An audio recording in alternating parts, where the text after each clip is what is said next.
బాలికల హక్కులు మహిళల అభ్యున్నతికి శతాబ్దం క్రితమే కట్టుబడి లింగ వివక్షతను ధైర్యంగా ఎదుర్కొని ఉన్నత విద్య రాజకీయాల్లో విశేష సేవలు అందించిన వీరవంత ఈశ్వరీబాయి జయంతిని బంజారాహిల్స్ కంటోన్మెంట్ ప్రాంతంలో ఘనంగా జరుపుకున్నారు. ఎమ్మెల్యే శ్రీ గణేష్ ఈశ్వరీబాయి సేవలను స్మరించుకుంటూ విగ్రహానికి పూలమాల వేసి నివాళులర్పించారు. వెస్ట్ మారేడ్పల్లిలోని ఈశ్వరీబాయి విగ్రహం వద్ద ఆమె 107వ జయంతి సందర్భంగా ఘనమైన నివాళ కార్యక్రమం జరిగింది. ఎమ్మెల్యే గణేష్ ఈ కార్యక్రమంలో పాల్గొని పూలమాల అర్పించారు. ఈ సందర్భంగా ఆయన మాట్లాడుతూ 100 ఏళ్ల క్రితమే మహిళల హక్కు కోసం పోరాడిన గొప్ప వనిత ఈశ్వరీబాయి. లింగ వివక్ష అంశాలను అధిగమించి ఉన్నత విద్యను అభ్యసించడమే కాకుండా రాజకీయాల్లోకి వచ్చి విలువలకు ప్రాధాన్యం ఇచ్చారని గుర్తు చేశారు. భర్త చిన్నతనంలోనే మృతి చెందిన వెనుకడుగు వేయకుండా స్వశక్తితో నిలబడి తన కూతురు గీతారెడ్డి విదేశాల్లో ఉన్నత విద్య చదివేలా చేసిన త్యాగం ఈశ్వరీబాయిదేనని అన్నారు. కౌన్సిలర్గా అనంతరం ఎమ్మెల్యేగా బడుగు బలహీన వర్గాల అభ్యున్నతికి అంకిత భావంతో పనిచేసిన ఈశ్వరీబాయి నేటి తరానికి స్ఫూర్తిదాయకమని గణేష్ పేర్కొన్నారు. అలాగే ఆమె బాటలోని మాజీ మంత్రి గీతారెడ్డి కూడా విలువలతో కూడిన రాజకీయాలు చేస్తూ గత ప్రభుత్వంలో ఎన్నో ప్రలోభాలు ఇచ్చినా పార్టీ మారకుండా తన నమ్మిన సిద్ధాంతాలకే కట్టుబడి సేవలందించారని తెలిపారు.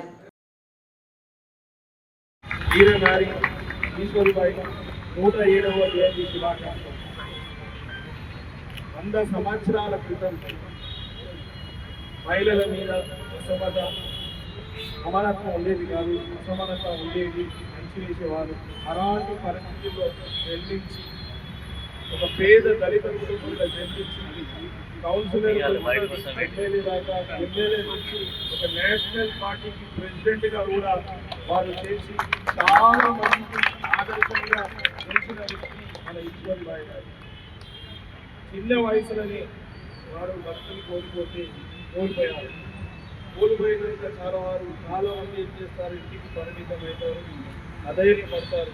వారు అలా అధైర్యపడకుండా ధైర్యంగా వారు వాళ్ళ సొంత కాళ్ళ మీద నిలబడడానికి టీచర్గా పనిచేస్తూ వారు బతకడంతో పాటు వారు ఒక సక్సెస్గా అయిన తర్వాత ఇతర మహిళలు కూడా వారి లాగానే స్వతంత్రంగా బతకాలని, వారు కూడా ముందుకు సాగాలని చాలామంది మహిళా సాధికారిత కార్యక్రమాలను ఏర్పాటు చేసి వాళ్ళు కూడా స్వతంత్రంగా వాళ్ళ కాళ్ళ మీద నిలబడడానికి చాలా కృషి చేసిన ఘనత ఈశ్వరీబాయి గారు.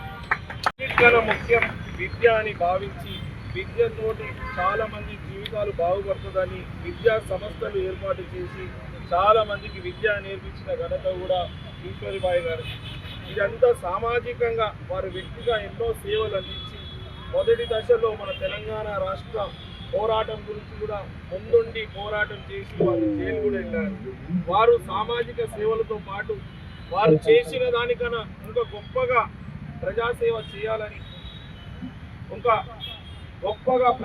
చేయాలని వారి రాజకీయాల్లో వచ్చి కౌన్సిలర్గా గెలిచి ఇప్పుడే అమ్మగారు చెప్పారు వారు ఎంత సేవలు అందించారు. వారి సేవలు చూసి మళ్ళీ రెండోసారి గెలిపించారు. దాని తర్వాత కూడా వారు సికింద్రాబాద్ నుంచి ఎల్లారెడ్డికి వెళ్ళి పోటీ చేసినా కూడా అక్కడ ఉన్న గవర్నమెంట్ మాజీ మంత్రిని కూడా ఓడించారంటే వాళ్ళ ప్రజాబలం ఎంతుందని మనం అర్థం చేసుకోవాలి. వారి జీవితాంతం ప్రజలకు సేవ చేయాలి, ప్రజలు బాగుండాలనే ఆలోచనే. అమ్మగారు ఇందాక చెప్పినట్టు నేను చాలాసార్లు ఇక్కడ ఈ ప్రోగ్రామ్స్ చెప్తుంటాను. వారు వీరగారి ఒక ఫైర్ బ్రాండ్ అని చెప్తుంటారు. అందరూ జనరల్గా అధికార పార్టీ కావాలో, అధికారంలో ఉన్న ఎమ్మెల్యే కావాలనుకుంటున్నారు. కానీ వారు ప్రతిపక్షంలో ఉండి కూడా వారిని ప్రతి ఒక్కరు ఈరోజు ఇప్పటికీ ప్రతి మనిషి మనసులో ఉన్నారంటే వారు ఆ రోజు ఎంత చేశారని వారి గురించి ఎంత చెప్పుకుంటాం మనం తప్పే. ఈరోజు సోషల్ మీడియా న్యూస్ పేపర్ల ద్వారా ఒక్కసారి ఏమైనా అయితే ప్రతి ఒక్కరు వెళ్ళిపోతుంది. ఆనాడు అలాంటి సోషల్ మీడియా ఇలాంటి టెక్నాలజీ డిజిటలైజ్ లేకున్నా కూడా ఇంత గుర్తింపు ఈ సంవత్సరాలు ఉందంటే అది మామూలు వ్యక్తి కాదు. ఒక మహిళ అనగానే ఇంటికి పరిమితం అవుతుంది, అది కూడా దళిత మహిళ అంటే ఎప్పుడో కూడా ఏం చేయలేని అనుకున్న పరిస్థితి నుంచి అంత గొప్ప స్థాయికి వెళ్ళి అన్ని విధంగా రాష్ట్రంలో జరుగుతున్న ఏమైనా సమస్య ఉన్నా కూడా అసెంబ్లీలో చర్చించేవారు. అలాంటి ఒక సంఘటన బాగా గుర్తుంది. ప్రోగ్రామ్స్ వచ్చినప్పుడు ఒక దళితుల్ని సజీవ దానం చేసి ఒక దొంగదానం చేసి ఒక నిందతోటి సజీవ దానం చేస్తే వారిని ఎవరు పట్టించుకున్న పరిస్థితి లేదు. అందరూ భయానికి గురై ఎవరు దాని గురించి మాట్లాడలేదు.